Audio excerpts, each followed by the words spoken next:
Winners and losers have the same goals. James Clear puts it really clearly. The way we think about success is fundamentally flawed. We put too much emphasis on the goal itself and not enough on the system that leads to the goal. We are obsessed with the outcome rather than the process. And the most successful people in the world are those who focus on the system and not the goal. They operate with a long-term perspective. They don't get caught up in the short-term wins and losses. They realize that the goal is just a byproduct of the system they have in place. I implemented this process in 2022, tweaking it along the way to make it work for me. And this time I'll share with you how I actually did it. It's a 3-step anti-goal setting process. The first one is dream big, the second one is start small, and the third one is reassess regularly. So let me show you what I do. Step number 1, dream big. It frustrates me to my core when people say, oh, set realistic goals so you can better achieve them. But to be honest, where is the excitement in that? Stephen Schwartzman, the founder of the Blackstone Group, said, it takes the same amount of effort to do something big as it does something small. So step 1 is before everyone else jumps in and says, oh, Airbnb is unrealistic. Why would people stay at strangers' homes? Or why would people get into strangers' cars as it is with Uber and Lyft? Give yourself the space to at least write down things that you dream about. I've created a template. If you want to fill it out with me, let me show you an example with that. So step number 1, what do I want to achieve in my life? One of the things is 1 million YouTube subs, let's say in 2 years. Okay. Now we've got the dream. We got to think about the person that will make that dream happen. I'll refer back to James Clear again. The type of person you want to become is often more important than any goal you want to reach. When you focus on who you want to be, you begin to understand your values and beliefs, and your habits will follow suit. Truly successful people have internalized the habits necessary to reach their goals. So if you focus on who you want to be, the goals will naturally follow. How many people have felt empty when they achieve a really big goal? I definitely have. And it's the arrival fallacy of us moving closer towards our goals, and even before reaching it, just during the process, we're already feeling the dopamine, all the excitement of I'm moving closer and closer to my goal. So once we actually get there, well, it's already not news. And so the big dream we put down, once we reach it, sure, I will be happy, but then as a person that we always need more. So instead of focusing on that big dream, is focusing on who is that person that will make that dream happen and make all the dreams to come happen. And so there are 5 categories we can look at to think about who is the ideal person that we want to become. So who do I want to be in order to do those big things? The first one is health, right? I think that's the fundamental, especially after all this COVID stuff. So for me is to be someone fit and energized to do what I want and travel. Then it's time, right? What do I want the time for my ideal self to be? And to me is 50% of time spent creating and thinking. Because I realize after a year of doing, I need this time to create and to think, which fuels each other. Then number 3 is money. For me, the ideal person would have enough to sustainably experiment and make impact on education. And education here, I put in quotation because I don't want to talk about, really traditional education, but something like, sharing on YouTube. Then relationships. For me is to just enjoy the company. Then growth. I feel like this would be figuring out and creating content that's true to me. Currently, I still feel like some of the content I'm creating, I'm still trying to, win the game. But I want to be able to just express my true feelings about things. So that would definitely be a goal. Then we gotta do a quick assessment, right? Where are we in comparison to our ideal self? Let's rate ourselves out of 5 on every one of these items. Health. Okay, I think I'm actually a 4 out of 5 for this. So far, so good. Time is probably a 2. 2.5. Let's say 2.5. Money, let's say 3. Relationships, I think 3. And growth, 3. And the lowest score is time. That will definitely be a priority for next year. And the highest score is health. So it just gotta keep doing what I'm doing. All right, we got the big dreams, we've got the person we want to be, we know where we are in terms of how far we've come and how far we still need to go. Then let's move on to number 2, which is start small. And here I use a simple 3+1 system. 3+1 means to stop, start, continue, and then +1 is a big change you want to make in your life. Now, start small means taking those big, vague, inspiring, aspiring ideas and trying to bring them down to earth, right? Make them into small steps that we can actually do something with. And so here, I want to use SMART tasks, not SMART goals. I think that's where it's fundamentally flawed. SMART means specific, measurable, achievable, relevant, and time-bound. Usually it's SMART goals, but as you can see, it makes the goals really boring. But when you make it into a task that's smart, then it's very actionable, easy, and things that we can always check to see if we're doing them. And so we'll apply SMART tasks to the 3 part of the system, which is stop, start, and continue. Let me show you on the worksheet. So here we are. We've got the 3: stop, continue, and start. First, we want to say what we want to do less of. Right, this is the stop part, and we want to do that for each of the 5 categories. So for health, I want to stop eating too much. That's one problem with me. 2, with time, I want to stop ignoring self-imposed deadlines. For money, I skip. I think I'm okay with my habits. Those who know me, let me know if there are things I'm missing. With relationships, I really don't want to get grumpy.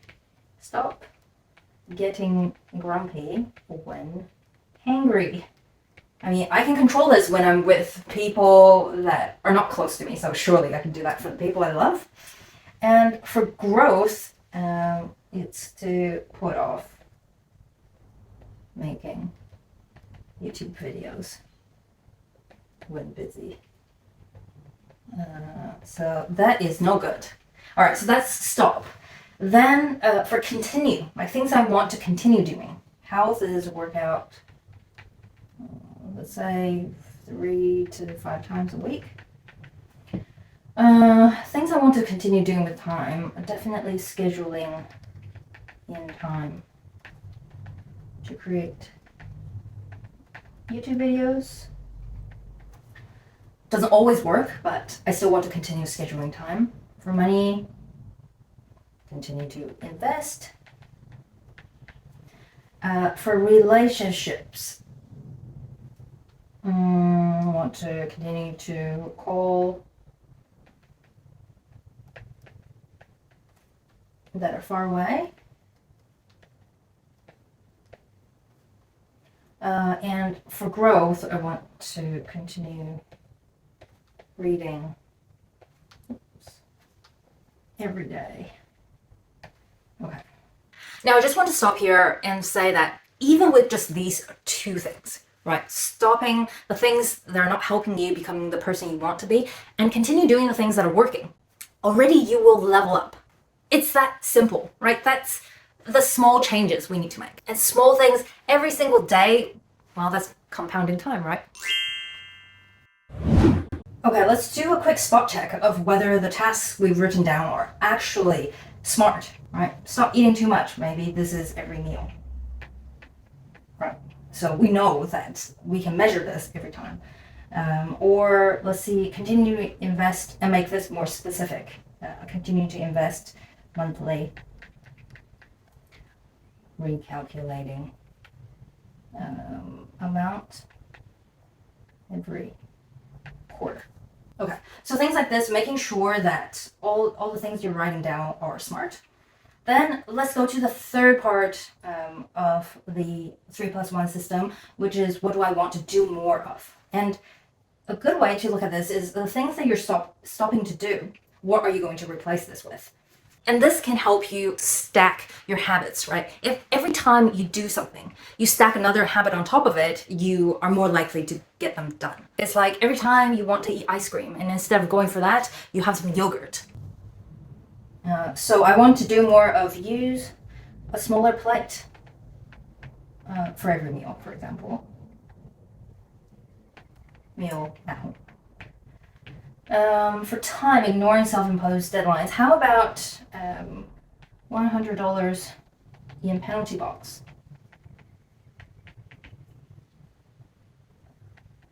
And donate at end of each month. Okay, for money, I didn't really have one, but let's say I want to do more of creating a course. Figure out topic in Jan. Thank you to everyone who has left comments and DM'd and said that you're interested in a course. Let me give it a try.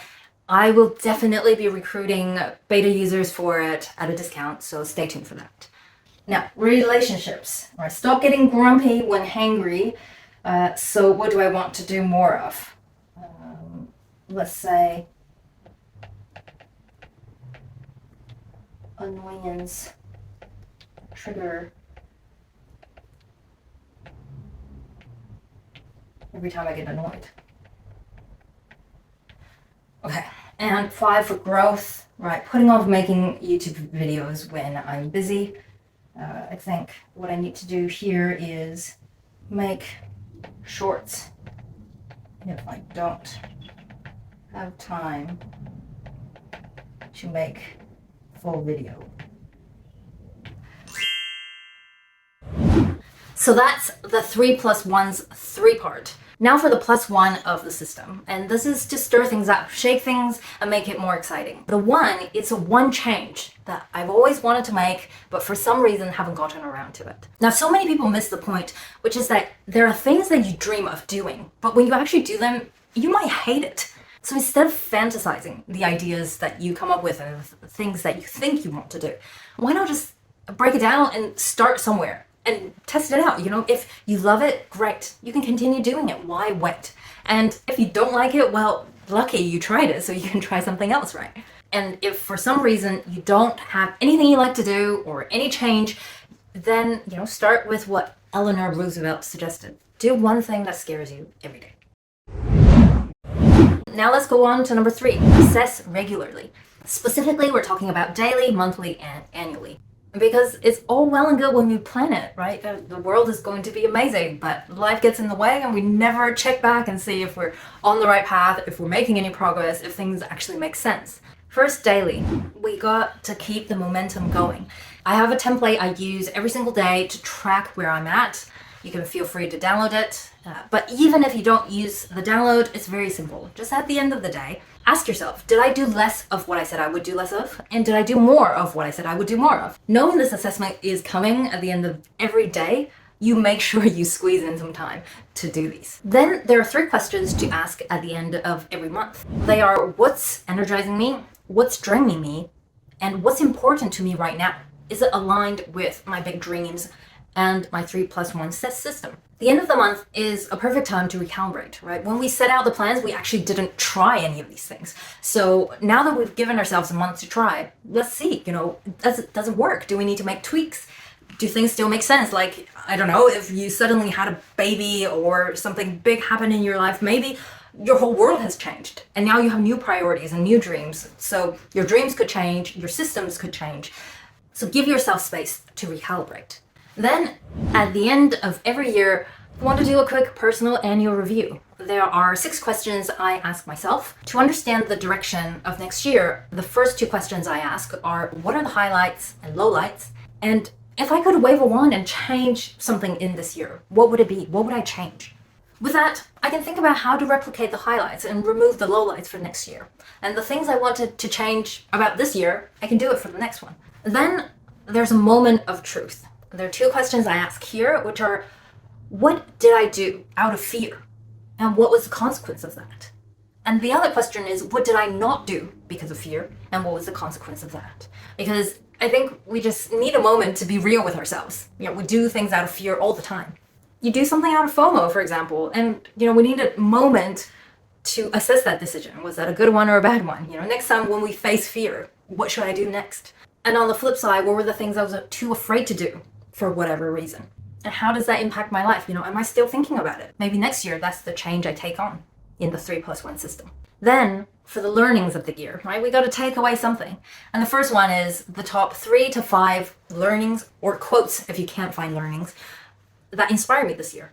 And the last question is, what did I change my mind about? It's a good reminder to say it's okay to change our minds. It's okay for us to grow. Right? Every single year, there should be at least one thing that we've changed our minds about.